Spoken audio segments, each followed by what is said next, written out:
Okay, so the team have been here for the last couple of days. We've been getting lots of takeaways, and so this is a higgledy-piggledy of everybody's food. What's wrong? You're pulling... Black plastic. What's wrong with the black plastic? We talked about plastic. It has BPA, it has phthalates, but it also typically is made from recycled electronics. And the problem here, Stephen, is recycled electronics have flame retardants in them because you don't want your electronics catching fire. And there have been a variety of studies now that have found that black plastic has a high amount of these flame retardants that are leaching into the food and getting into people's bodies that way. Not only do you not want to eat out of black plastic, you don't want hot food going in there, right? Because that's like the worst. Can I get a bin bag? I need a bin bag. Okay, so let's throw that in the bin. What else? I'm gonna take all of it out. Okay, this is the other thing that really reaches out, stands out to me, because spicy foods, anything acidic that goes into plastic causes the chemicals to leach into it even more rapidly, kind of the same way the heat does. So heat, acidic foods, not good in plastic. So my spicy sauce, if it comes in a little plastic tub, it's gonna leach in? Look, if it's the one-off, okay, but like not a habit. Yes, a big time leach in. You're eating BPA hot sauce. Okay, so the black stuff is out. And It's going in hot. Yeah, this has phthalates and BPA. I mean, look, are you drinking this every day or is it the one-off? No comment, no comment, mind your business. Okay, what else? What about this? This is made of paper. Here's my little thing I do. See that? Waxy. There's a waxy This. PFAS. On the edge? Yeah. Does it seem like it has a waxy substance to you? Yes. This is better than the black plastic. If you had it, like, if there's like tears, this is better than black plastic. Okay. And this? Ding, ding, ding. This is great. This is the best thing that you can do. If you're gonna have food made for you or you wanna order takeout, have someone make it for you and deliver you in this. And this is a bamboo lid. Bamboo lid with Pyrex glass, right? Okay. So this is good. This is great. So I need more of this. You need more of this and get rid of all, I mean, this is already looking better. This is on the scale, at least it goes in cold. So here's the thing. Microplastics are also shedding into this. We didn't talk about microplastics. They're shedding into here. The chemicals, not as much in something like this, but they're still getting in. So this is a little bit better when it comes to like the tiers here. The hot food is the worst. This is a little bit better, but I still would get lettuce. Because it's cold. Because it's cold. So it's not seeping. Exactly. Okay, so I might be able to keep that then. What else do you notice here? So I noticed that I really like your glass sparkling waters. That's great because, you know, glass is less likely to have microplastic shedding, less likely to have the chemicals. There was a study that actually found, interestingly, there were more microplastics on the top, so the paint that's on these lids. Plastic polymers are used in that. And during the processing and, you know, bottling up of these things, they get into the water. And so believe it or not, glass bottled water has more microplastics than plastic bottled water. Okay, this is terrible. But I'm gonna tell you why I think this still is worse, okay? So this is got microplastics, but it also has BPA and phthalates. They're in this water. This was not always cold. It's, you know, it was in some warehouse, shipping container, who knows how it got here. It's been heated up, I'm sure, several times. The problem is that there was a study showing that glass bottles have a higher amount of microplastics than plastic. And you might go, why is that? Because they're all coming off on this paint and getting in. When it comes to microplastics, size matter. I'm not as worried about it having more microplastics because it would show that they were large microplastics. Your body doesn't absorb large ones very well. They come out through your feces. This has tons of what are called nanoplastics, very, very small particles that get into the gut and get into your bloodstream. So I still go for the glass water. So I would avoid drinking out of these as much as possible. So I like how you have these condiments in the glass. This is how my refrigerator looks as well. I'm very, very obsessive about anything that has acidity in it, like hot sauce and ketchup. It needs to be in glass because the acidity is leaching microplastics and BPA and phthalate chemicals into your condiments, and then you're putting that on your food and you're eating them. Again, this is ubiquitous. It's everywhere. Plastic is everywhere. The chemicals are everywhere. And you're not even thinking about the fact that your hot sauce and ketchup are also, you know, vehicles for delivering these microplastics and, you know, their associated chemicals into your body. So I really like these. Like this one, I would go for a glass mustard. Those are better. Glass bottle. So this is plastic, same thing. It's acidic. I would say, you know, for the most part, or the butter, oh yeah, this is bad. Is this butter or cheese? Yeah, so this is a problem also. So if you look at this, it's that flexible plasticky stuff, right? It has phthalates in it. What, this? Oh, that's even worse. This is, yeah, so this is the plastic that basically, phthalates are in this and they're fat soluble and they're just leaching into this fatty cheese. They're leaching into the fatty cheese. So you can buy cheese that's like without this in just the container. That's a little bit better. Mm-hmm. You know what I mean? Like I'm thinking of feta cheese, for example. Like some feta cheese comes in this plastic wrapper, but you can buy it with just the container, and at least it's not like close, like with juices like just seeping into it, getting the chemicals into it. But this is fine, isn't it? Eggs? Yes, eggs are great. There we go. Eggs are great. We found something. Okay, Rhonda, so spatulas and kitchen utensils. Are these good? Are these bad? What's the best? Yeah, good question. These are great, right? There's no plastic here, no possibility of plastic leaching into your foods. You got your nice pasta spoon. These are silicone, I'm imagining. Yeah. In theory, the silicone should be okay. The problem is that there's a lot of silicone that actually still it's mixed with plastic too. So I go for the wood ones that are like this, like the wooden spatula. That's what I use. You, in theory, should be good.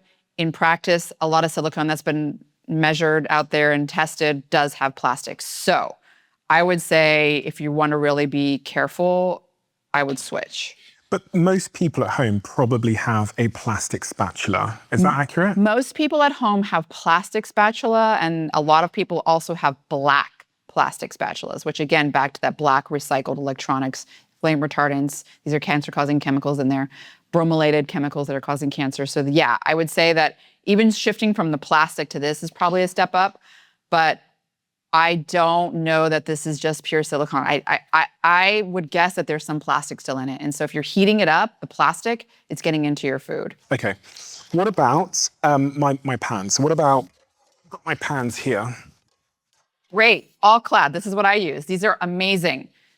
No plastic lining, no PFAS, no nonstick. So most people's pans at home have a sort of a protective layer here that's nonstick so that they can cook their food and their food doesn't stick to the pans, like scrambled eggs. They're kind of a pain in the butt if they stick to everything.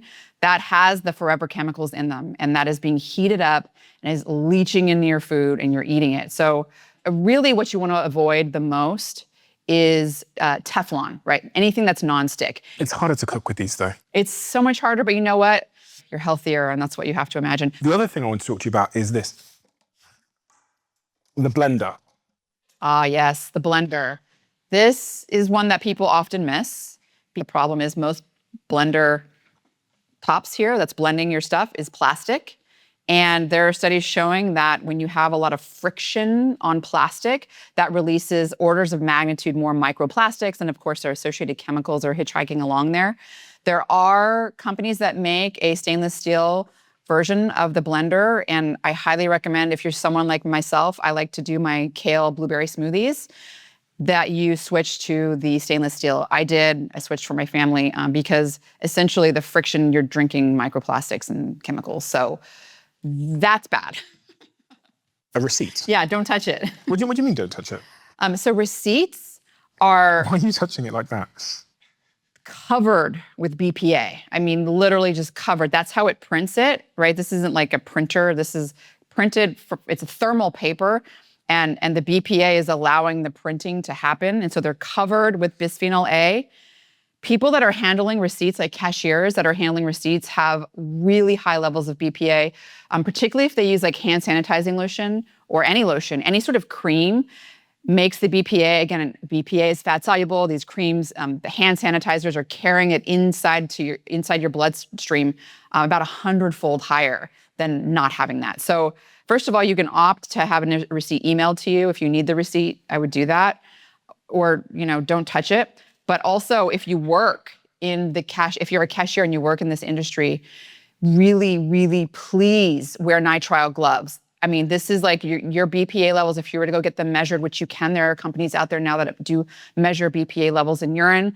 You will see that they are extremely, extremely high. So nitrile gloves will protect you from the BPA getting across your dermal barrier and getting to your bloodstream.